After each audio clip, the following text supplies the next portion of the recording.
It was just the work. It reminded me, like I mentioned, of just, when I was at a pivotal point in my life at 16 years old, I was ready to quit basketball. And I went to a different high school, and the amount of work that we did for strength and conditioning, like I'm puking, throwing up, it's hell week, right? Right. And that's how I felt. It felt like hell week. Okay. Like how my dad used to tell me, like back in the day, like how they used to work. And I'm like, I can't run from this. Right. I can't run from this. Like I gotta prove to myself that I can do this shit. Like I can really, grind this out. Cause again, at the time you walking in, you seeing all these football dudes, I'm watching them work. I'm like, man, these dudes swole, I'm like, man, I'm walking in looking like the weakest person in this gym. And that was always my DNA. But again, at the time, it was like, along with my injury of trying to prove myself in the NBA, this was another, you gotta prove yourself in here. Right. Right. It was like, Definitely. you didn't know me, you didn't know who I was, or what my story, anything. It was just like, man, who is this little kid? Like, all right, come on, you want to work? Let's go. Get your ass on the line. Yeah. And that brought the best out of me. It pulled it from me, and it made me push past my comfort zones. And that's where I was like, no, I can't run from this. I gotta stay here. I remember like asking you and talking to you about your knee. And I remember you just kind of like saying that no one's really ever pushed you since the injury. And then I remember asking you saying like, are you 100% okay? Are you 100% cleared? So for me, the light bulb went off. As soon as your doctor said you're 100%, as soon as you said you're 100%, I was like, all right, this guy just needs to be driven into the ground. Right. Opportunity had finally met the preparation that was being put in. Yep. I feel like people don't seize opportunity. Right. So like when the opportunity presented itself, because of the hard work and preparation, you were ready. Right. And then you made the most out of the opportunity. Right. Give us a little insight on the mental side of it. Not necessarily because, okay, your body was right, you were in the best shape of your life, but there was also something that happened from a mental standpoint. There was a confidence. Yep. You were way more confident than you were previous. Yep. Do you think that was also just a part of that hard work? It was all in there. And the mental part is the work, right? It's like just showing back up the next day, like knowing you just got your ass kicked. Right. Like I got to go through this again, And so for me, the mental part that was being laid and that foundation was like, once I got on the court, it was like, oh, this is easy. Yeah, basketball. It was like basketball, like what we just did at the gym, like, nobody want to go there, right? So for me, it was like doing that day in, day out, you know what I'm saying? Like doing all of the work. Once I got to the court, you know what I'm saying? It was like I could run all day. It's like, okay, you might be bigger and stronger than me, jump higher, whatever, but like I'm not getting tired. I'm still going. I'm still coming in the fourth quarter. Yeah. And that is what gave me confidence to, okay, like I belong here in the league. Right. Not like I'm trying to make a spot, like no, I belong here.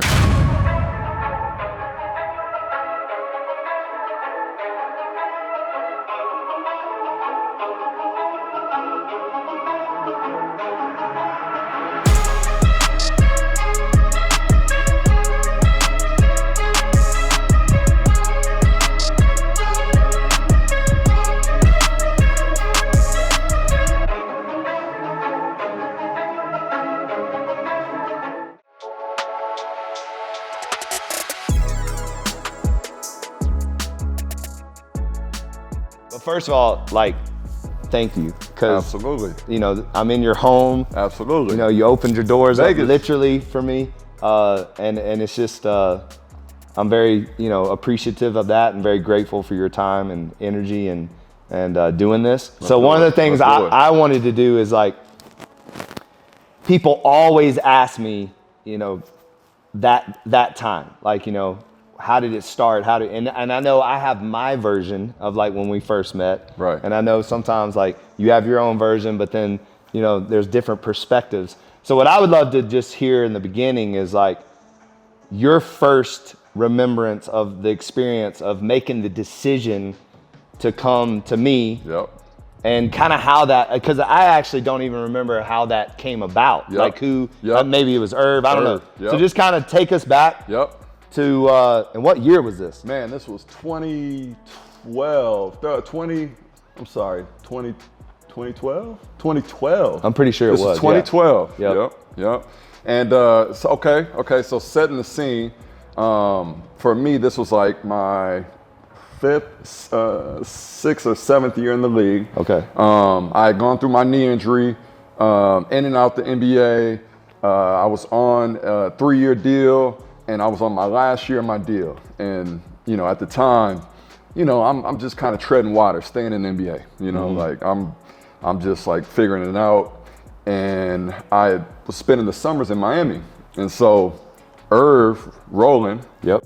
Shout out Irv. Or shout out Big Irv.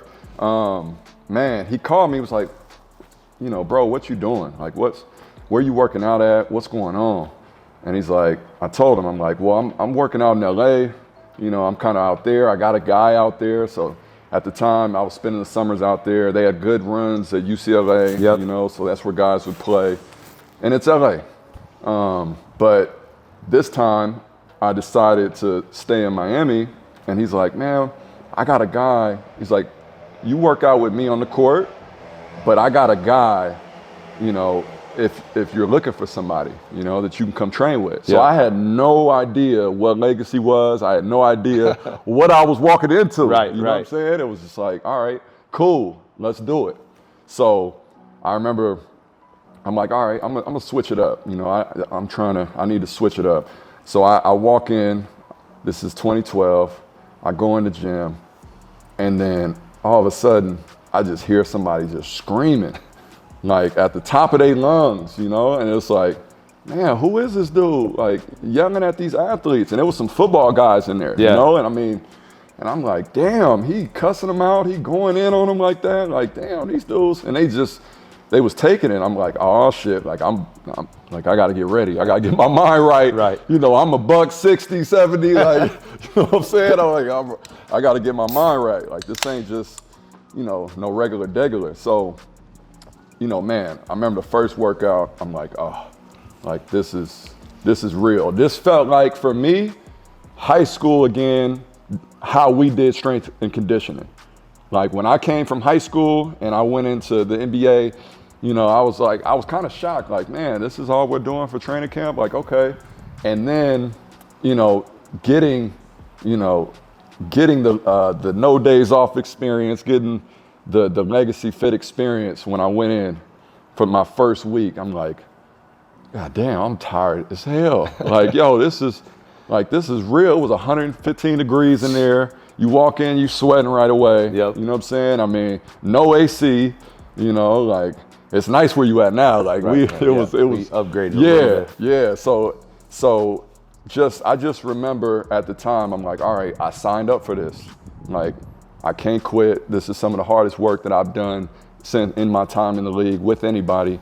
And I knew, like, I was on the cusp of being out the league, you know, if I didn't start putting points on the board. Is this before Brooklyn? So this is before Brooklyn. Right, all right. So this is before Brooklyn. Okay. So that was my first experience of no days off, you know, and being at the gym. What do you think made you, like, because there's a lot of trust involved in these things. You know, you're coming off, how many years had it been? It had been about 5 years, Okay. 6 years. So, you know, and to your point, you're just trying to survive at this point. And you're not really thinking anything other than that. So what do you think it was where you're like, you know what, I'm gonna trust this guy, I'm gonna trust this place, I'm gonna trust Irv's recommendation, I'm just gonna go with this. Right. Was there anything particular, or was it like just the hard work in general? It really, I mean, I wish I had more of a like colorful story for you, but I mean, literally it was just the work. And it reminded me, like I mentioned, of just, you know, when I was at a pivotal point in my life at 16 years old, I was ready to quit basketball. And I went to a different high school, and it was the high school I was supposed to go to. And again, the amount of work that we did for strength and conditioning, like, you know, like I'm puking, throwing up, you know, it's hell week, right? Right. Like, and that's how it felt. It felt like hell week. Okay. Like how my dad used to tell me, like back in the day, like how they used to work. And I'm like, I can't run from this. Right. You know, like I can't run from this. Like I gotta, you know, like I gotta prove to myself that I can do this shit. Like I can really, you know, grind this out. Cause I mean, again, at the time, you walking in, you seeing all these football dudes. I don't know how they work. You know, I'm watching them work. I'm like, man, these dudes swole. You know, like, I'm like, man, I'm walking in looking like the weakest person in this gym. You know what I'm saying? Like, get this kid a burger. And that was always my DNA. But again, at the time, it was like, along with my injury of, trying to prove myself in the NBA, this was another, you got to prove yourself in here. Right. Right. It was like, you didn't know me. You didn't know who I was or what my story, anything. It was just like, man, who is this little kid? Like, all right, come on, you want to say you want to work? Let's go. Get your ass on the line. Yeah. And that brought the best out of me. You know what I'm saying? Yeah. Like that pulled it from me, and it made me push past my comfort zones. And that's where I was like, no, I can't run from this. I got to stay here. So I remember like asking you and talking to you about your knee. And I remember you just kind of like saying that no one's really ever pushed you since the injury. And then I remember asking you saying like, are you 100% okay? Are you 100% cleared? I think we even called your doctor or whoever, your rehab person or whatever. And so for me, the light bulb went off. As soon as your doctor said you're 100%, as soon as you said you're 100%, I was like, all right, this guy just needs to be driven into the ground and make sure he understands that he can do this stuff. Right. And then also, I remember just, you were this big around, like no offense, but you were tiny, like, and I was like, if we can get this guy strong, physically strong, not even necessarily bigger, but just stronger, then your game speaks for itself. It always has. I mean, your talent is unprecedented. I mean, people still talk about your game. Like it's one, you're one of one. Like your game is so unique, and you were such a complimentary and leader on every single team you played for, especially when you went to Brooklyn. Those are the days that I remember where you Shaun came back. It was like, guess who's back, guys? Like, and it was leading up to that, but when I got to you in 2012, that was the foundation that was laid. Because before I even got to Brooklyn, I remember that was the summer, it was 2013, I was going off to Houston. So I got traded to Houston. And, I remember I was in the best shape of my life. I had a great training camp. I still remember that training camp. And they cut me. And I remember coming back to you, and you were like, bro, what happened? Yeah, exactly. We did all that work and then shit. It was like, what happened? Like, and I'm like, man. And at the time, it was a business move, right? It was a business move, and so I just remember being, I was defeated at the time, but I knew the work I put in, I knew the work we had did, and I got with you again, like for maybe like 2 weeks. Yeah, and it wasn't very long. It wasn't long. And then I got a call. Went off to where was I? DC. DC didn't work out. Then I went to Cleveland. Finished the year in Cleveland. In the 27 years old, in the best shape of my life. And I had a great year. And I remember thinking to myself, the work that I put in was the reason that I had a good year that year. And then I remember I got a call from Jason Kidd, and he was with Brooklyn. He had just retired, and he was just like, you want to play for Brooklyn? And they had just traded for Kevin Garnett, Paul Pierce, and then they had Joe Johnson, right? Joe Johnson, and Darren Williams. And he was a first-year coach. And I just remember, again, I had a great summer the next year. Came back 2013, going into 14, put in more work. But it was these layers of foundation that was being laid to when I finally got to Brooklyn. It was like, all right, like it was like a coming out party, right? But it was like, I'm like, man, really? I was in the best shape of my life the year before this, It was just opportunity had finally met the preparation that was being put in. And maybe talk about that a little bit, because I've been on that for a while now. It's just like, I feel like people don't seize opportunity. Right. And you just said opportunity met your preparation. So like when the opportunity presented itself, because of the hard work and preparation, you were ready. Right. And then you made the most out of the opportunity. Right.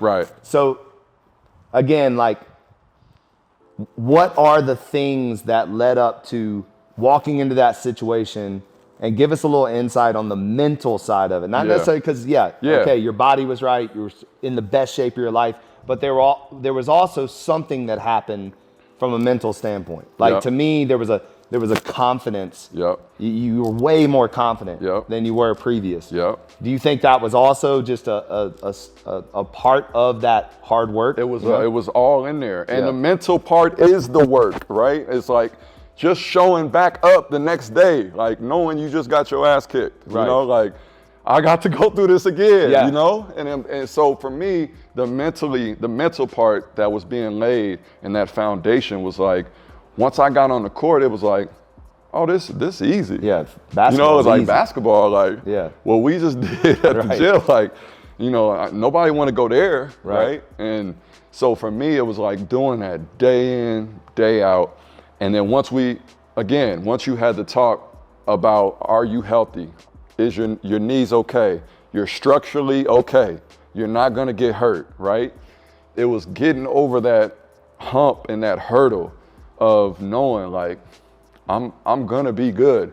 I'm just tired. I just can't breathe. Right. You know what I'm saying? Yeah, it has nothing to do with injury. Yeah, it don't have anything to do with my knee, right? But I mean, mentally, that's the first place that you take things. It's like, oh, you know, I'm hurt. Oh, my hamstring. Oh, my, you know. Like, I remember you trying me on those. I definitely had them days. You show up and be like, my right hamstring's sore. Hey, I'm like, well, it's supposed to be sore. I wasn't the only one. Exactly. I wasn't the only one. I just kept coming back. Exactly. You know, but it was just that, again, the consistency and pushing through the pain of that work that you were putting in. And again, it was the whole environment, like being in Miami. I don't know if people realize in the middle of the summer, you know what I'm saying? Like they don't know hot. You don't know understand hot how unless you've been in Miami in July in a no AC warehouse. You know, it was literally 105. Literally, I'm not exaggerating. It was 105 degrees in there.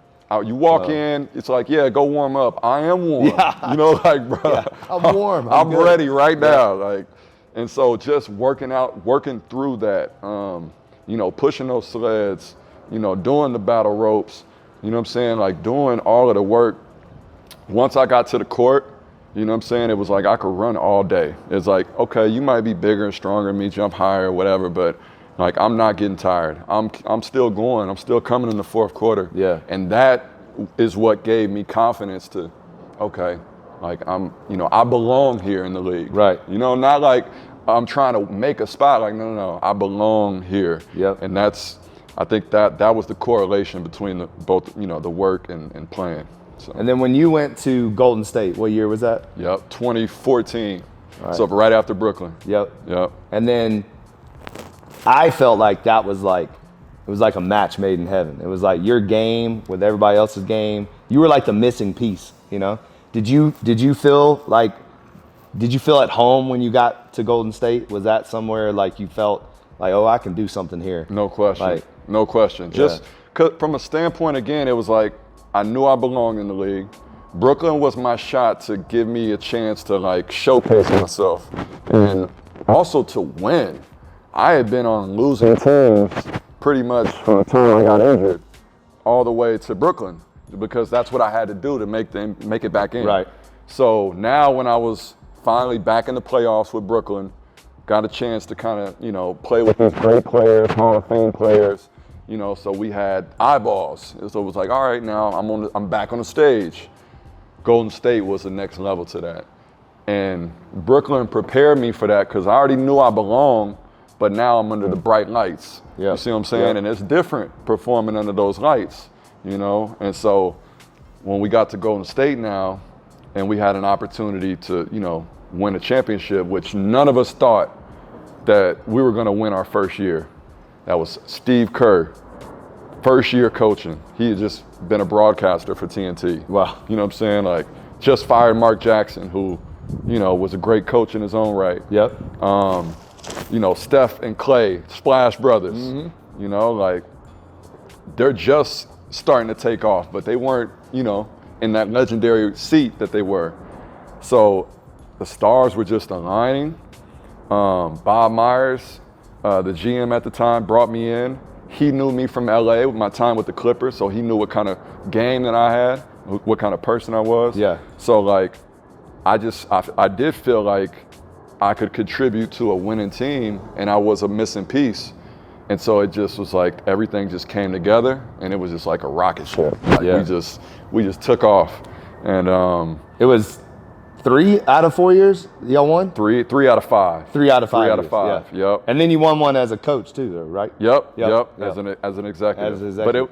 But it was just like, man, being around, and you know this, and I want to ask you this too, like, like what makes a good team for you, right? Like, because in business, I feel like business and sports, right, it's synonymous in that way where you have to have a good team around you.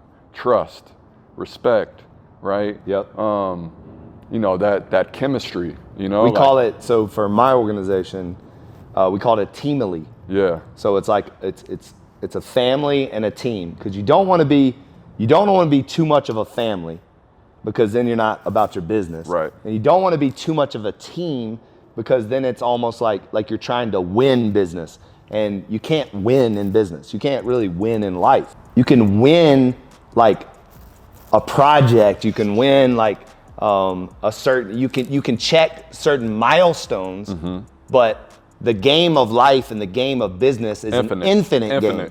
So there's no clock. There's no like championship. Yeah. Like you got to run it back the next day. Yeah. And so that's where it's a little bit different.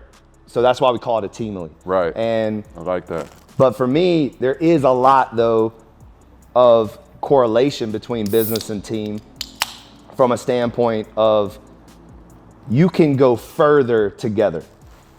So for me, and it was something I had to learn, like, because in the beginning, when you found something, when you put your heart and blood, sweat and tears into something, you think you have to do everything. Right. And you think you have to control everything. Right. But the more you realize you can go further if you pour into other people, you build out systems, you show people, and you get people to buy into your philosophy, to your values, that's to great. your integrity. And I think that's what like great. Golden State did, Absolutely. right? 100%. It's like if y'all are all believing the same thing, you all have the same values, you all have the same work ethic. If everyone is rowing the boat the same way and giving the same effort, then you're going to the top. No question. But if you have someone that is, I call it like if you have a tree and you have a bad branch, it's going to destroy the entire tree. But if you cut that branch off and allow a new branch to grow, then it's going to go further. So you got to get rid of the dead weight. You had to cut a few branches. You had to cut it. Yeah, you have to cut it. And that's the same way with teams, right? That's part of it. Like if you're not holding your weight, Absolutely. you're going to sit on the bench, or they're going to get you off. So absolutely. How long did it take for you to learn that, for you per se? So I opened up Legacy in November 2008, and I would say right around the time I met you, right around 2012, is where I started to somewhat understand that I couldn't do everything by myself. Yep. Still was a control freak and still trying to do it, but there was a lot of light bulbs that were going off in my head, and then I was reading a lot. I wish I would have gotten into reading earlier. Me too, absolutely. But I got really into reading around 2011, 2012. Yep. And so leadership books, business books, all these things that were speaking to me. And then I was, one of the things that I feel like I'm gifted at is like application. Because I believe knowledge without application is worthless, right? If you know a bunch of stuff, but you're not applying it to your life or applying it to your business or executing it, then who cares, right? Right. So, and I know a lot of people like that. A lot of super, super smart people, they just don't know how to apply it. So for me, I was able to read a book and apply it immediately. Right. Like immediately. Right. And apply it to my life, apply it to my business, apply it to my relationships. And the more books you read, the more knowledge, the more application. Right. All of a sudden that starts compounding. You're building what you're supposed to build.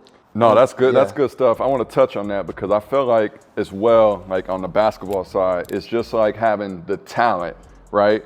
But not having the work. And that was always for me as a player, like, because I was so gifted and talented at an early age, it was like, am I going to get the most out of myself? And that's where I felt like for me, you know, that coming into the work that your gym was pushing me at, it was able to kind of push me to say, okay, like I'm really, like I deserve this. I deserve everything that's coming to me right now because I worked for it and I'm applying myself, right? Like I'm going to put the work in and I'm actually applying myself, as opposed to just relying on my talent, because man, you see so many guys come in the league, in the NBA per se, that are just so talented, God-given abilities, right? And you're talking about super smart people on your side, right? That know all this information, maybe read all the books, but don't apply. Right. They don't apply. And so on our side, it's more of like, man, this dude is so talented. If he would just work, if he would just hit the weight room, if he would just, you know, eat right, right? It's like, listen to his coaches. Man, just have the right attitude. Right. Like it would just, you know, go to the moon. And so for me, that was something that I was scared of. That was a fear of mine, that it was like, I'm gonna go through all this. And I know I had the injury. I could have just relied on that and said, oh, well, I had a knee injury, but it was like knowing in the back of my mind, I could have done more. It was like I could have possibly worked harder, or you know, hit all of the reps. And so that's what propelled me to like, okay, you know, I deserve everything that's coming to me. And when I got to Golden State, it was like, all right, you know, like I deserve to be up here on the stage, and there was confidence that came from that. You know what I'm saying? What just touching on Golden State, like, what type of leader were you at Golden State? Yeah, because you were a different. Yeah. You led. Yeah. But I feel like you did it in a different way. Yeah. I'm an introvert by nature. Okay. Quiet dude, you know, in general. So I was kind of leading from the back, if you will. Yeah. Right. I'm not a rah-rah guy. Right. You know what I'm saying? No, like, I know that. I'm not one of them guys, you know. So leadership to me is about authenticity. Period.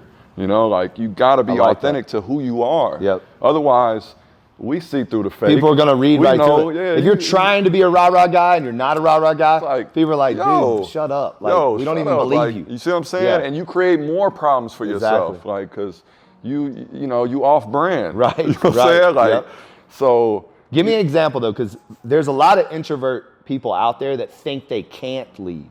And I disagree with that 100%. I think there's different ways to lead. Right. And so I would love to hear your perspective on that, and like maybe even give us an example of like how you led in that way. Right. Time and place. I mean, most introverts to me, I think, they're observant, so they're watching, they're able to kind of download information and, and take a temperature, read the room. Okay. I had a good feel for people, like what, saying maybe the right thing at the wrong time could be dangerous. Right. And so, I think for me, it was like choosing when to speak up, So for instance, I played with, Hall of Fame guys still playing right now, Steph Curry, Draymond Green, right? Klay Thompson, all three of those guys. Draymond was our vocal leader. He's still the vocal leader. That's who he is, authentically, right? Very extroverted in that way. So day to day, you would hear his voice over and over, because that's who he is. Right. He's gonna walk in the room, he's gonna take the air, That's just who he is. Steph Curry, more introverted, a little bit more, leading from the back, if you will, right? More quiet, but it resonates because, when he speaks, people listen, right? And obviously, best player, usually on the team, the best players are the leaders. Right. But not always. Yeah. Right? Not always. You have guys who are just naturally born leaders. They have different instincts, whether how they talk to you or how they carry themselves. For me, again, it was about that authenticity piece. Luckily, I was 29 at the time that I had 10 years in the league. I was 29 years old. I was comfortable in my own skin. I wasn't necessarily trying to. That's pretty wild, dude, what you just said. Prove anything. 10 years in the league. You're only 29. I know. That's wild. I came in a baby. Out of high school, the baby boomers. So, it was just, again, finding the right time to speak, Is it one of those things when you say finding the right time to speak, is it one of those things where you had more like one-on-one conversations than addressing the whole team? 100%, 100%. I was that guy that's gonna pull you off to the side. I'm not gonna put you on blast, right? You know, unless it's a egregious situation to where it needs to be called out. Yeah. And that too is a skill because, you know, not everybody wants to be called out, and you know, but sometimes it needs to be called out, right, for the sake of the team. Yep. Right? Because and I don't know if you've experienced this with, you know, in leadership and with your teams, but like good teams, the accountability is through and through, from the top all the way to the bottom. Yep. The bad teams that I've been on, it's cliques. Water cooler talk. Yeah, water cooler. You know what I'm saying? You ever read the book The Advantage? I haven't. By Patrick Lencioni. So that's one of our required reading. And it talks about how conflict is good. And you know that in relationships, you know that, like, you ever meet those couples that, like, they never fight and then one day they just break up? Tension. It's because they've been holding it in for so many years. Yes. And then one day they just leave. Yeah. You know, and that's not a healthy relationship. Healthy conflict though. You're not gonna agree on everything. Right. You're gonna have different emotions and feelings on every single day. Right. You know, like every day you don't wake up feeling exactly the same. Right. So if you're not, and you're gonna disagree right. with decisions. You're gonna disagree with actions. So are you speaking up? Are you talking about that? Right. Or are you like going over to Draymond, man, I can't believe this dude did this and that. And then he goes over to another guy, hey man, I can't believe this. And then everybody's, like you said, everybody's talking in cliques. Instead of just hashing it out. Absolutely. Like, just put it out on the table. Absolutely. And then let's talk through it. The problem also is not everybody there's non-confrontational people and there's confrontational people, right? That's people that are cool with, you know, I'm good with banging it out. Because I don't want to hold I love confrontation. You see what I'm saying? But my wife hates it, you know? So it's like, you know, and so, but that helped because I'm non-confrontational. So it was like, for me, again, growing, that was a growth. It was like a ladder to step up and say, okay, you know, I don't want to have to confront this person. But I need to because I know what's going to happen if I don't. Yep. I was just watching a clip on Coach K talking about that with the great Kobe Bryant. And he was talking about, and he said, you know, he was taking terrible shots in the Olympics. And LeBron and D-Wade's looking at him like, all right, coach, you gonna say something? And he said, I got it. And he said he had to really sit him down one morning. He was shooting around and he sat him down and he had clips, he had his information, everything. And he's like, look, these are terrible shots. And he said, Kobe looked at him. He said, Kobe just looked at him and was like, is that it? Yeah. And he was like, yeah. I can't let you take these shots.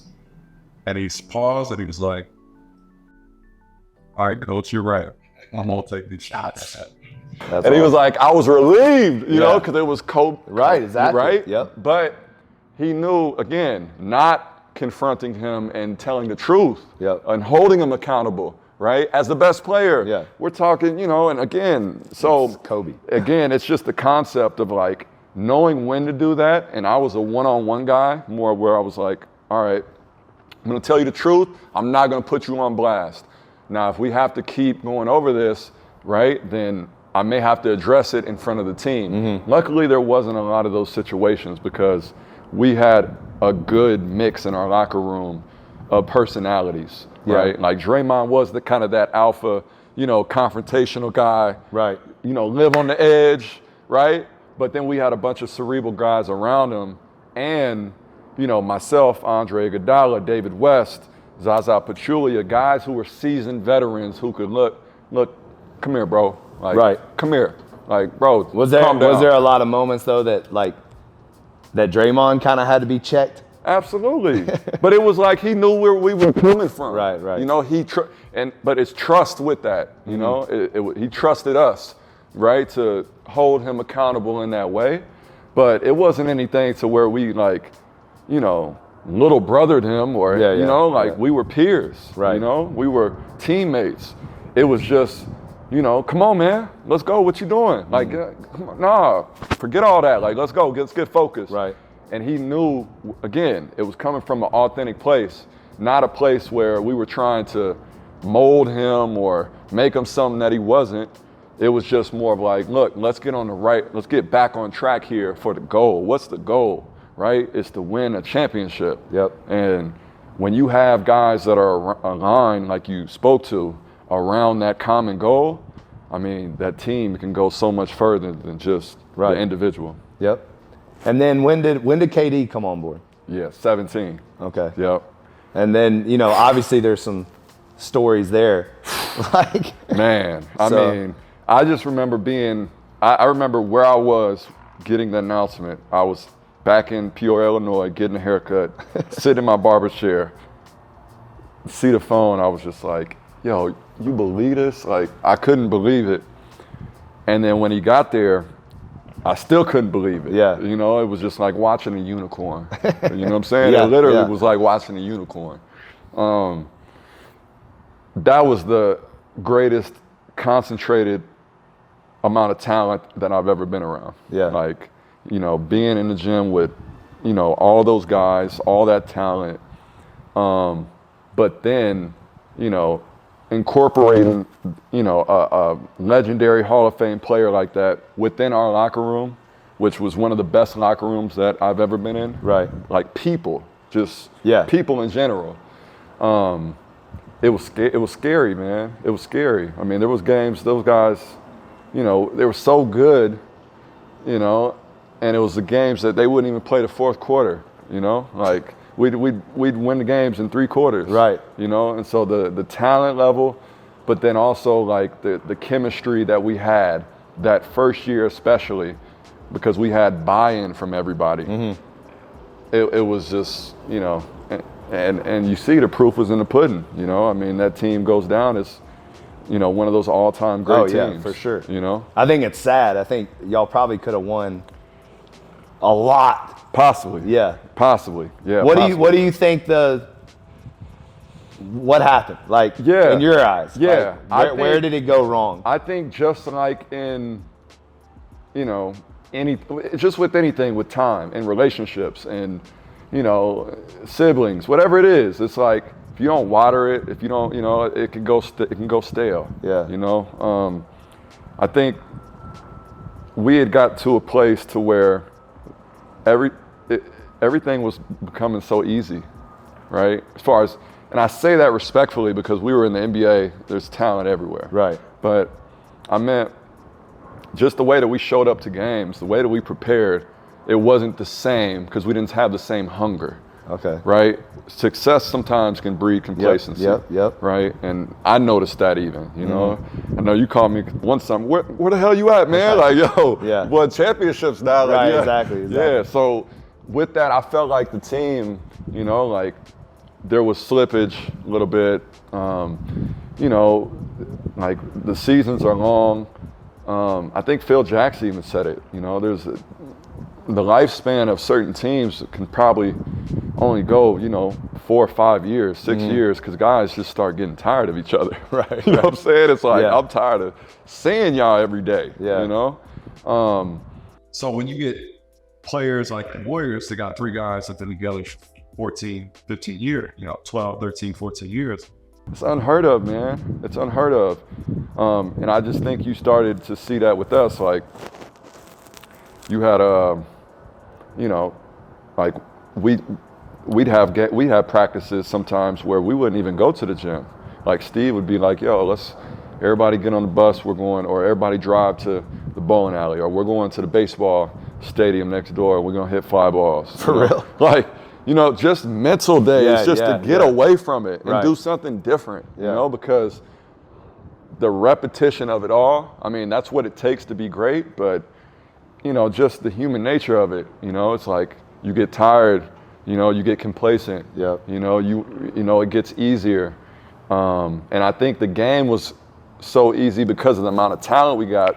We lost in 2016 to Cleveland, right? We won 15, lost 16, came back, got KD, won 17. Okay, we got our revenge in a way.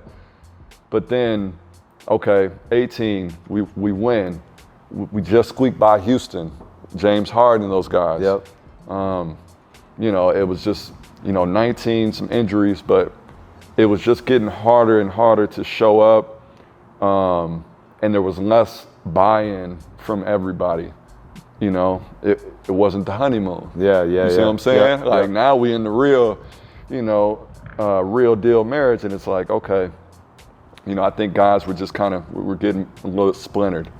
And I was getting older, guys were getting older, and I think, that's kind of what happened. All right. Yeah, but man, 3 out of 5. Yeah, I mean, 3 out of 5. You know, probably could have won another one. Yeah. But the Cleveland thing was that shit was. Yeah. Y'all should have won. I still can't talk about that. That's right? just it's like a travesty. That I still got nightmares. But you know, again, going through that time period, it was just like a moment in time where you just wanted to hit the pause button. You know what I'm saying? Because, you know, all the work that I put in, the foundation that I laid, everything that I went through to get to that point, and then the amount of talent, these superpowers in themselves, right? Yep. All in one locker room, you know. And the hate that we were getting from everywhere just made it fun, you know? It was just like, oh, this is every night, you know, where we went on the road, and it was just like, it was crazy, man. Just people that was stalked outside the hotel rooms and the hotels. Like you show up, it's like 100 people outside trying to get to Steph, KD, you know, and I was over it by that time. I was like, man, look, leave me alone. Like, I didn't want none of that life, right? You know, but no, it was a special time for sure. Is that your all-time best time playing basketball? No question. Yeah. I would say for me, the best times was Golden State, Brooklyn, just because the amount of characters that were in that locker room alone. And you balled in Brooklyn. And I balled. Like and I was in New York. Yeah. I had, you know, Hall of Fame guys, Kevin Garnett, Paul Pierce, like Joe Johnson, still, you know, I say they were the guys that helped prepare me for Golden State because, you know, they showed me what the leadership looked like, what it was, you know, the expectation to win. So Golden State, Brooklyn, and then probably my early days with the Clippers. Yeah. For sure, no question. How was it? What was it like coming out of high school? Yeah. Like that had to have been. I remember crazy. I remember the first time I went to Venice Beach. I'm from Peoria, Illinois. Yeah. First off, that's 100,000 people, cornfields all around. Okay. Right? Like, it's, you know, and so it was small in its own right. When did you know you were going to make the decision to come out of high school? I didn't know. Did you entertain going to college? I did. Okay. So I committed to go to Duke University. Okay. Signed a letter of intent. I was leaving school on Fridays my senior year to go work with Tim Grover. Shout out Tim Grover. You know, man, at the time Michael Jordan just retired. Tim was the man. Right. Everybody was going to his gyms. They were playing in Chicago. And so I was going up there to train. Didn't hire an agent. I did one workout, 30 NBA GMs. Steve Kerr was there. He tells me, you remember the time he came up there to watch me. And then I did one workout with him, hour long. And then I remember going to the weight room to get my lift in. And he was like, congratulations, young fella. He was like, you going to the NBA? And I was like, for real? I was like, you know, and then what he was implying was, you know, he felt like I wasn't going to go outside the top 10. So it was almost like you didn't make the decision. The NBA made the decision for you. For me. Yeah. Because you thought I was skinny when I first came in. Imagine me at 18. Yeah, 18, I can't even. Pogo stick. How much did you weigh? 170. Oh, wow. I And you were put on 6'7"? 10 pounds. I weighed 175. I put on 10 pounds with Tim. Okay. And then that's where teams were like, oh, okay, he's gonna get bigger. Right. He's gonna get stronger. Like, you know, not knowing my DNA. But I remember that, and I told myself, if I go outside the top 10, I'm going to college. I can go get stronger. Yeah. I need to get stronger. It's a grown man's league. You know, this whole time though, I'm doing pickup, you know, playing against guys. I'm like, I'm holding my own, you know. Not all the way ready physically, but I'm holding my own. But it was the potential. It was 8 guys that went out of high school that year. Dwight Howard, J.R. Smith, you know, Sebastian Telfair, man, all those guys. Wow, Sebastian Telfair, that's a name. Yes. Darrell Wright, man, who else? Robert Swift. It was a bunch of us that went out that year. And I just remember I was set on going to college. After that workout, I hired an agent. And I was like, all right, I'm going in. And then I ended up getting my diploma, so I finished school. Okay. But I was, just working out, training for the league. And then once I got drafted to the Clippers, crazy experience, was like, wow, like, man, I'm really here in the league. And then flew out there, walked down Venice Beach for the first time, was like, where the hell am I at? Like, what is this? You know, like just seeing it was a complete culture shock. Because this Midwest dude, big afro, you know what I'm saying? Like, it was just like, it was two different worlds, you know? It was just two different worlds. You know, seeing, man, it was just a culture shock. Was it weird in the locker room when you had like grown ass men? Yes. And you were 19? Yes, 19. That had was to a been shock. bizarre too. That was a shock because, like I said, one, everything I did in high school, we did as a team. We hung out. It was guys, where we going tonight? You know, man, we get to the locker room. It's grown men, families, kids. Right. You know, like, where everybody going? I'm going home with my kids. What you know? And then also, you know, the work I was expecting to be, you know, like, if there's one thing in hindsight, looking back, if I would have had a mentality of like, I'm just gonna take this. Like, I'm taking mine. I'm taking what's mine. I came in more like, I'm the pupil. I got a lot to learn. Right. So let me just shut up and learn. Right. Humble. Yeah. Right. You know, but what surprised me was like, man, like, I'm faster than a lot of these people. I'm quicker than, you know, like I can hold my own. Okay. And so mentally, just having that mindset to where it was like, all right, you know, if I would have been a little bit more aggressive, less passive, you know, I think that would have expedited my time. But, you know, everything happens for a yeah, reason. Yeah, and everything happens for a reason. And your humility also is who, like, it's your authentic self. Authentic. It's who you are. Exactly. But playing with grown men was a shock because it was like, man, you know, you go and try to make the right play, and then somebody over here is trying to get a contract. It's like, yo, why you ain't pass me the ball, right? Wow. It's like, yo, I'm trying to get my 20 and 10 so I can get paid. I'm trying to win. Right. I'm already in the league. And for me, it's like, I always played to win. Always. That's who I am. If I'm gonna play a game, if I'm gonna play anything, I want to play to win. I'm competitive in that, right? So I'm gonna compete. So as a point guard, having a lot of responsibility as a 19-year-old, you deciding who gets the ball. Yep. Well, some guys don't get it. Now they mad at you. Damn, why you mad at me? Like, what? I didn't understand that. They trying to feed their family. They trying to, you know, and so that was a shock too, because I'm young and everybody was, you know, I'm gonna say everybody, but there you got guys that were jockeying to, hey, you know, pass to me. Like, I need to get mine. Right. Instead of, let's win this game, right? Like, I'd rather get 20 and lose, you know, and get paid, as opposed to get 10 and win, and we all try to make the playoffs, because the Clippers was the laughing stock of the NBA, like Jay Leno jokes, you know what I'm saying? Like, that was who the Clippers were when I joined the team.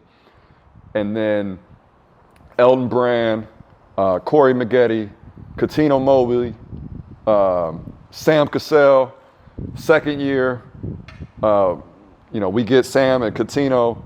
Mike Dunleavy is the head coach, and we end up going to the playoffs my second year. I'm 20 years old, and that's where I kind of have a little bit of a breakout. We go to the second round. I perform well, and like, man, this kid, he's on the rise. He's a rising star, right? You know. And then the third year, that's when I got injured.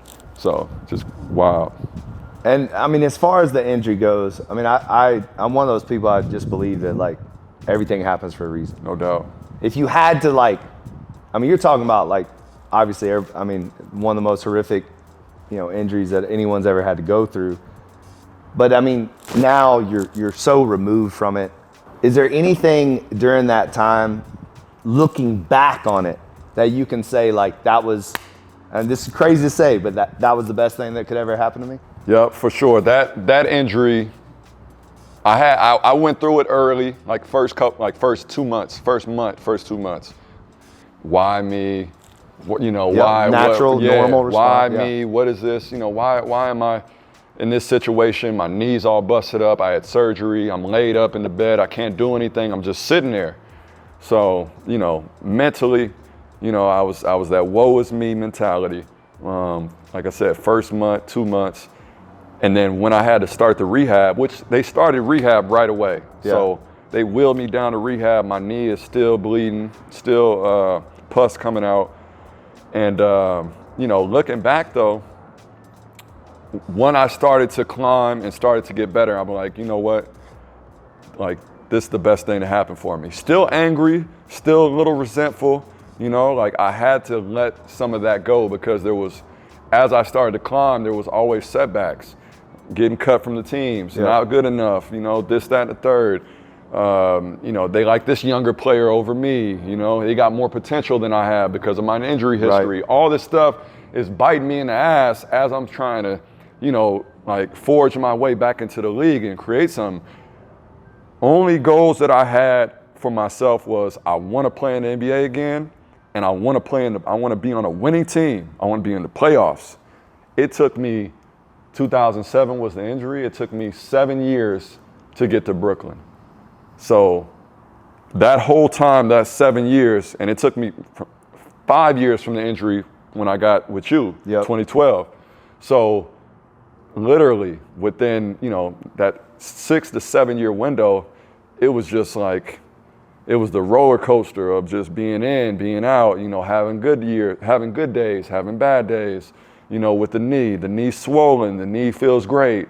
I can jump high like I used to. I feel good. I don't. And so, but again, once I finally got the opportunity and I put the work in all the way, that's where I was like, I really understood. It was like, okay, this was preparing me the whole time. You know what I'm saying? Mentally, it was preparing me. And would you say because when I hear you say 7 years, it reminds me of and again, not apples to apples, but just I'm in my 15th year of business, okay? Yeah. And I feel like I'm just getting started. Yeah. So is there also something to be said about, it was 7 years, but now looking back on it, it was like that. That's right. So I think the take-home message for me, if I was gonna say what are we getting out of this? Right. Is that when you're in it, when you're going through hell, when you're going through struggles, obstacles, setbacks, it's gonna feel like eternity. It's gonna feel like your days are gonna feel longer, whatever. Right.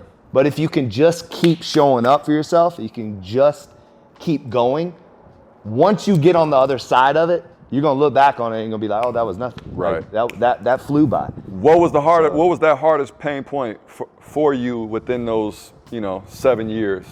Because what it was for me. Yeah. Going through the injury, getting up until 2013, 14.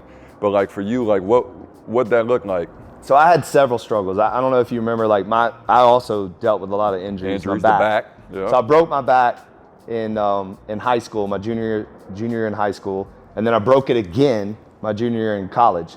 And I've probably been in some type of discomfort or pain since I was 17 years old. So during that time when you have a lot of stress or a lot of responsibility on you, sometimes your body also, acts up on that. And it was so from, I would say 2000, actually in the heat of when I was training, 2011 to 2015 was probably one of my worst in horrible pain. Yeah. And I would like to say, I was definitely I took out a lot of my frustration. But I think that's right when I was with. Yeah, right literally. when I was coming in. But I would like to say that I always showed up for. I never took a day off. Yep. I never complained. Yep. It was always work first, business first, and then I'll deal with myself later. But so those times were tough. To wake up every day.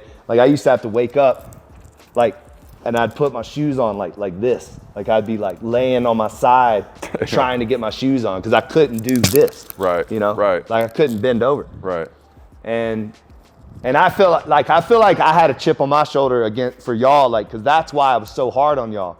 Because I was like, y'all have no idea like what I just did just to get here. Just to get here. You know, like right. And so like when y'all was complaining, I was like, man, y'all don't know anything, you know, what I'm going through. So that I think that's where a lot of my like you know, oomph came from, or my passion came from too. And then I would say from a pure business standpoint was the pandemic, and then the year after the pandemic. So the pandemic, obviously, for everyone was tough. Yeah. But because of my disciplined approach to running a business, I had like 3 months of reserves. Yep. We were actually building out 3 locations in the middle of the pandemic, and construction didn't stop. So that actually kind of, in a weird way, benefited us, because they shut us down with 3 locations, and then we reopened with 6 locations. So it was actually a unique kind of thing. And I, you know, took care of my whole entire staff during that time, and just really had a lot of faith. And then the community was so strong, like, and I mean, shout out to No Days Off community. Like, everybody was just so like supportive during that time. So it was great. So even though the pandemic was tough for business, it was the year after that was the hardest for me, because the year after I had a lot of people leave me. We were transitioning. I had made a move to open up the new location. A lot of, you know, like, it was a lot of money that I didn't have, like, and I was trying to figure it out and stuff. And then, so 2021 was one of the hardest years of my life. And just, I would say the hardest thing about it is, like, I'm the type of guy that if you're with me, I am there for you. I'm so committed. Loyal to the soil. Yeah, yep. Some guilty, you know, loyal to a fault. Right. You know, that's who I am. Like, I love hard. Right. And then when I, you know, it goes the other way. It goes the other way. Yeah. I have a real hard time with that. Like, it's tough. Yeah. You know? Yep. So I dealt with that too, because I had a lot of people leave. But yeah, those were it was the 2 things. It was me dealing with my own injuries and still showing up for myself and showing up for you guys. Right. And then, because I was training 14 to 16 hours a day, you know, 5 a.m. to like 10 p.m. Like, I was training nonstop. Yeah. And in pain, like, half, you know, whole the time. What would you change, looking back? Like, what would you do differently, per se? You know, that experience. You know, it's interesting. People always ask that question, you know, like, even about like us, right? Is like, if you could talk to your younger self, what would you say? Yep. And I always answer that question the same way. I'm like, if you don't go through it, then it's not who you become. Your experiences, your lessons are what make you. To get you here. You know, like, and so looking back on it, was I a maniac at some times? Did I make wrong decisions? Did I say the wrong thing, do the wrong thing? Yes. But what I did do is I learned from those. Right. So when I made a mistake, to me, there's no losses. There's only lessons, right? Mm-hmm. Like, if you make a mistake and you're self-aware of that, and you're at least making the effort to become a better person, a better businessman, a better husband, a better whatever it is, better friend, and you're just being honest with yourself to say, yeah, I fucked up, like, but I'm not going to do the same thing again. And then you try to just be better, like, every single day, and you really make a strong effort. So I wouldn't necessarily change anything. Now, certainly, like, it's like, if you go back in time and, like, there's some business decisions, you know, you could make that always make you more money, you know, stuff like that. But as far as, like, dealing with people and what I've done, like, my giving nature, like, doing whatever it takes to make other people successful, I will never change. Yeah. Like, I love giving people an opportunity to be the best they can be. Obviously, I benefit from it because they work for me or what have you, but I still love to see other people win. Like, I don't know why I've always been like that. Like, there's something special about, and especially when it's a part of your business as well. Like, obviously, like, so I have multiple locations. When I see these heads of these locations, the managers, the trainers, the coaches, just doing great, doing amazing. They're feeding their families. No doubt. They're supporting, you know, they've got kids, they've got wives and their babies, and they're able to, like, this is what feeds their family. Like, there's nothing better than that. There's nothing better than that. Like, the gift that keeps on giving. Yeah, exactly. Yeah. What, so that mindset though, right? We talk about the mindset.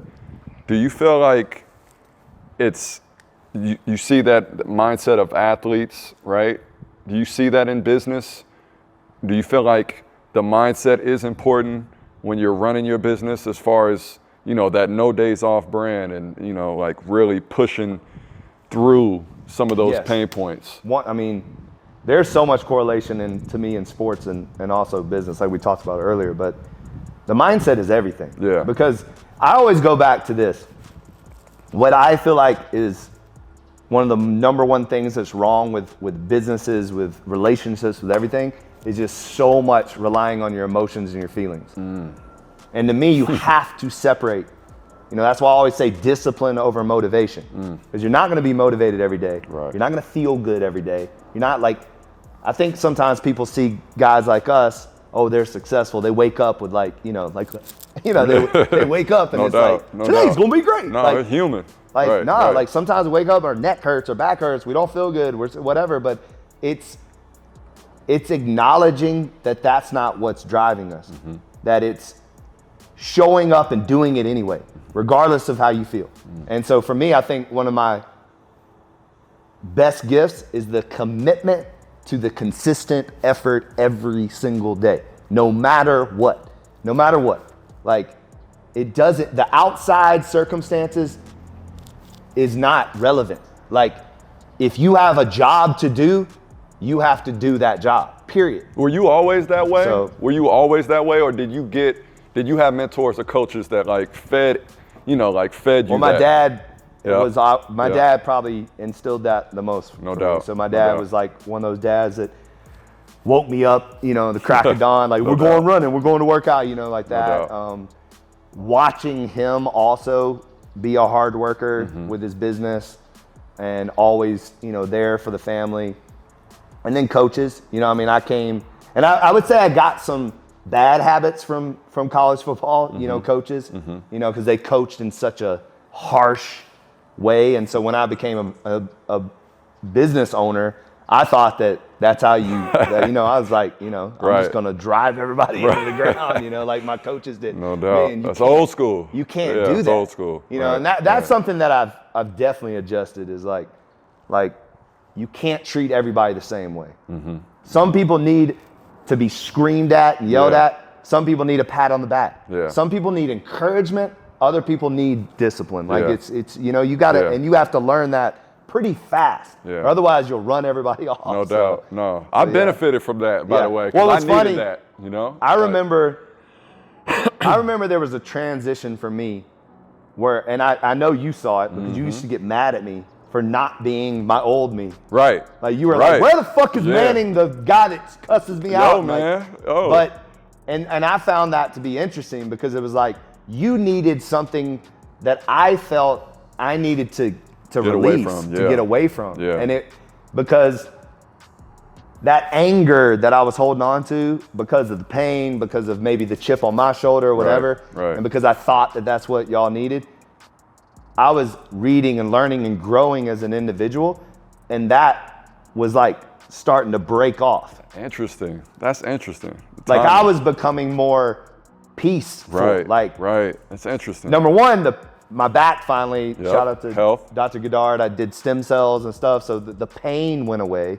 So with pain going away, it like opens up your world to a whole new light. Like you start to like actually enjoy. I don't wish the back on anybody. Yeah, I know exactly. That, Back yeah. pain is the Yeah. worst. So, but there was like literally like a lot of the books I read at that time were where it was just changing me. I mean, I don't even know Right. really how to say it, but No, it was that's good. It was change. But I remember like you getting mad at me, like because I wasn't as intense, and that's where I really started to. You were one of the ones that kind of opened my eyes to like, I don't know if I can do this anymore. Yeah. Like I don't know if this is who I am anymore, and maybe I need to put more energy and effort on pouring into other trainers, doing more business stuff, and being more of a CEO than a coach. Do you feel like it started to blossom when you were doing that and going through that whole phase? Yeah. Right. So that's interesting because it's funny. I was craving that, right? Yeah. I was craving that selfishly, like, because that's what brought the best out of me. But what I did notice at the time that it was like, man, where everybody at? Like, ain't nobody coming back? Come on, like let's let's go. And like you mentioned, not everybody wants that kind of work or that kind of coaching, that kind of teaching. You know, I had that, I experienced that with my father. You know, he pushed me at a young age, which kind of taught me discipline. But me being the introvert, me being kind of the quiet, you know, guy, I can kind of get passive where it's like, okay, you get that, like, come on, man, you need that shot in the ass. Yeah. And that's where I feel like I benefited. But then, you know, coming back summers later, I was like, man, it's nice in here. What, y'all got AC? Like, it was like, yeah, okay. Like, what happened to the dungeon, you know? But it was just funny to kind of see that evolution, you know? Like, and I haven't even been to Wynwood, so. No, you haven't like really even seen the new. Yeah, man. But, I feel like, and maybe you can touch on this because you're still in the NBA, you know, still working for the NBA. There was a real struggle not only with like who I was becoming as a person, but there was a real struggle with who I was dealing with when it came to professional athletes. Like, I felt like the old guard, the Joe Johnsons, the Shaun Livingstons, the Jeremy Pargos, you know, Gennaro. I mean, the list goes on and on. I mean, James Harden came through there. But even just like the desire to want to be the best you could be, guys were coming in and I would like do what I normally do and they're quitting. They're not showing up. They're showing up late. I'm chasing them for money. Like that whole thing, it gets exhausting as a coach. You know? So where do you feel like it's at now? Because I mean, you're in it. You're meeting all these young kids. Like, is the dog gone? Like, you know what I mean? Like, I feel like where's these? You know what I mean? Because I was a dog when I played football. You were a dog when you played. I get it. And I don't see I see a lot of puppies out there. I get it. A lot of puppies. I get it. And that's the thing too, where it's like, is it the age, right? Is it the age gap? Like I try to think back because I don't want to be that old guy. Like I'm back in my days. Oh, I know, you know right? what I'm saying? So it's like every time I catch myself doing it, I'm like, oh God, I'm turning into my dad. Like, damn. When I was your age, I used to do this. So I'll just try to think back, like when you were coming up, did you hear old heads like, you know, like y'all soft? No. Like y'all, you know? Not with us. Like, you know what I mean? That's what I'm saying. Like they didn't say that to us because I felt like we were matching. If anything, we were matching it times 10. Sure. You know? Like, so for me personally, going in high school, I felt like our class and our group of guys going through the 90s, you know, and then graduating early 2000s, it felt like we were kind of the last of the dying. When I say last of the dying breed, I'm talking about in Peoria, where I'm from, you know. And then also looking at it, just the evolution of the kids nowadays. Technology, right? Huge driver, right? It was video games for us when we were just starting to come up, but you know, mothers ain't even going outside anymore. Right? Like back when I was growing up, like go outside and don't come back inside or you staying inside. And you know, and don't shut the door and don't slam the door. Like, you know, be back in before the street lights. Times are evolving. Nothing stays the same. Times change. I feel like over time, that's what you're starting to see. There are kids, you know, naturally that are competitive, you know, that want to win, that want to work. I don't think it's a majority. You know, And then what about like some of even the talk of, and forgive me, I forget what y'all call it, but like even like, load management? Thank you. That's the word I was looking for. So, like even shit like that. What the hell is that? You know what I mean? Like, where did that come from? So just to clarify, the NBA came in this year and they said, listen, look, we got to get back to playing. So now they have a player participation policy you would have said participation trophy, I would have punched you. Like, all right. I'm saying, but that is Don't you think that's where some of the we're problems? at, though. The fact that we have to even go to that, right? So now, again, you got guys who laid the foundation, right? Your dad's era, our parents' era, you know, our era, like guys in, you know, Magic and Bird and You know, I remember Jerry West telling me guys worked two, 3 jobs and played in the NBA. That's crazy. Like, Yeah, you know what I'm saying? yeah. But again, different times. Right. Different era. You know, the contracts weren't the same, right? That has something to do with These contracts are out of control. You know what I'm saying? Yeah. Like, come on. My kids are straight. Yeah. You know? Yeah. Because I average maybe, 12 points a game? But it's, you know, I want everybody to get paid. I want every athlete to get paid. You definitely take care of you your want family. You know, at the end of the day, I'm saying the mentality and the mindset from, you know, having to go through hardships and struggles because life has gotten better. I'm looking at it holistically, you know, like as far as like life, you know, 1900, you know, 1800s are different, right? Than the 1900s, 2000s, it's all different. We're living better. So like, I feel like there's not as much you have to go through. You don't have that same mindset. You don't have those same coaches like dogging you, driving you into the ground, talking about your family. Like, you know what I'm saying? Yeah, like, I mean, even the coaching has changed. That's what I mean. Like, that's a lawsuit now. Yeah, exactly. You know what I'm saying? Like, there's no Bob Knights out there. No, you can't do that. Right. Exactly. Like, you will get canceled. Yes. Right? And I mean, what kind of coach is Steve Kerr? Steve is more laid back, cerebral. Okay. Steve is cerebral. Steve is more like, I'd say, Popovich. He played for Phil Jackson, played for Popovich. Learn from the best, man. Learned from some of the best. And he's more of we had this slogan at the time. It was more about just the group. He's more about empowerment from the 15th, 14th, 13th guy, 1 to 15, right? He's great with relationships. He's a great communicator. So he'll talk to you, you know, like I remember if there's a confrontation and stuff, like he'll write letters, you know, like whatever it takes to like get through and communicate. He'll know about your family. He'll know about, you know, things you're going through because he cares. Right. That's who he is. He's a very thoughtful person. Strength in numbers. That's what it was. Okay. Strength in numbers. Yep. We were just talking about that earlier. Strength in numbers. Can't believe I forgot. Who was the toughest coach you've ever had? Obviously, besides myself. Yeah. Nah, for real. My high school coach was tough, but in the NBA, probably, man, Byron Scott was tough.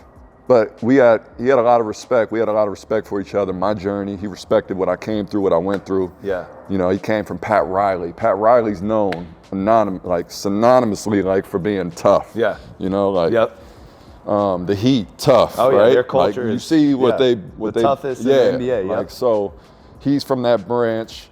You know, Scott Skiles was tough. You know, tough-nosed, very confrontational. Okay. You know.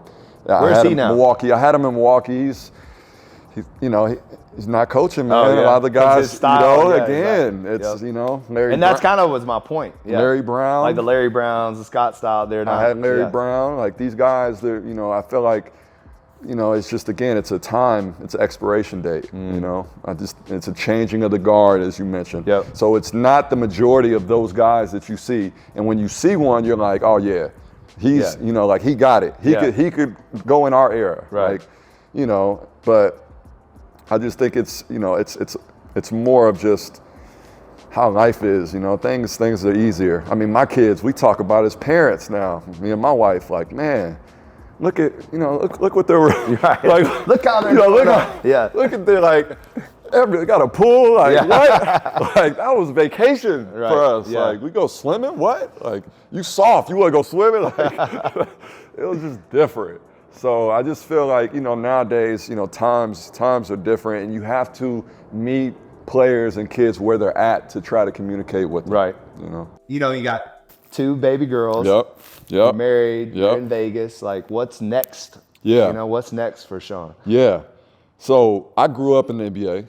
Grew up literally grew up in as the a NBA, kid. You know, so I feel like now working with the Players Association, helping guys on that side. I was backtrack. I retired, went into the front office, wanted to, you know, I always said, man, I played on all these different teams, seen dysfunctional locker rooms, seen dysfunctional teams, seen great teams. So I was like, I could do this. So I jumped in the front office, got my feet wet, learned, just kind of the business side of it, what kind of goes into it.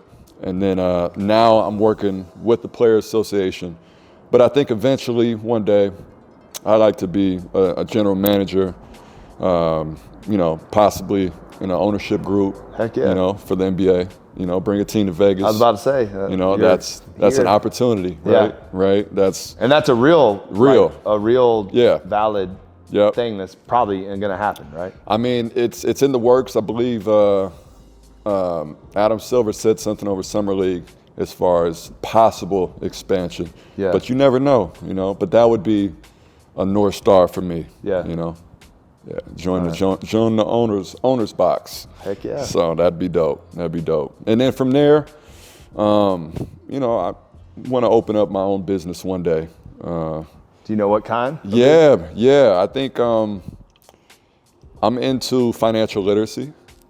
So, helping athletes with their personal brands. So like a financial advisor kind Exactly. of. Yep. And in that kind of space, but more business development. Okay. But yeah, open something up like a model like that. For me, and why would I want to do that?